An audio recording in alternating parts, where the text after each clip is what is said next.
अगर आप फाइट में कितना मर्जी आगे निकल जाओ, शैतान आपसे गलतियां करवा दे, कभी इल्जाम ना लेना। अगर आप सच्चे हो, मैं जानियों की बात नहीं कर रहा, मैं झूठों की बात नहीं कर रहा, मैं गुनाहगारों की बात नहीं कर रहा, जो गुनाह में पड़े रहते हैं, शरीरों की बात नहीं कर रहा। हालेलुया।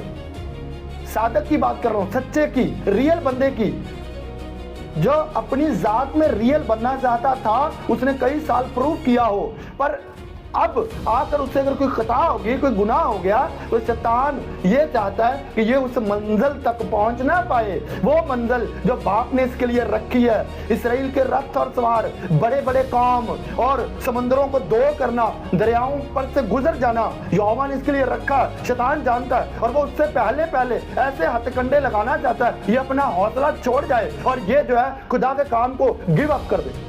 हालेलुया। खुदा के काम से ये पीछे हट जाए। शैतान ये चाहता है, पर मैं तुझे बताना चाहता हूं, अगर तू वाकई सच्चा है, कुछ भी हो जाए, यहोवा पाक खुदा तुझे उठा खड़ा करेगा। हालेलुया। और तुझे वैसा ही यूज करेगा जैसा उसने बोला था। वो जिंदा खुदा, वो पहले क्यों बोलेगा?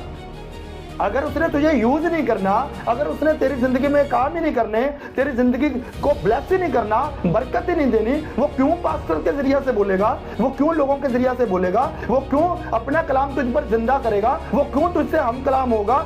अब भी बाप अब्राहम कामिल नहीं है, पर वो कह रहा है तू मुबारक है, मैं तुझे सरफराज करूंगा, मैं तुझे बहुत बढ़ाऊंगा। यही तो खुदा की खुदाई है, यही तो खुदा का बड़ापन है। तो मैं आपको बताना चाहता हूँ, खुदा जब वायदे कर लेता है, खुदा जब आपसे कह देता है कि मैं तुझे बहुत बड़ा बनाऊंगा, मैं तुझे बादशाहों की मानद करूंगा, मैं तुझे मूसा की मानद, मैं तुझे जो है एलिया की मानद यूज करूंगा, जब वो कह देता है तो वो जिंदा खुदा है, वो ऐसा ही करेगा। हालेलुया।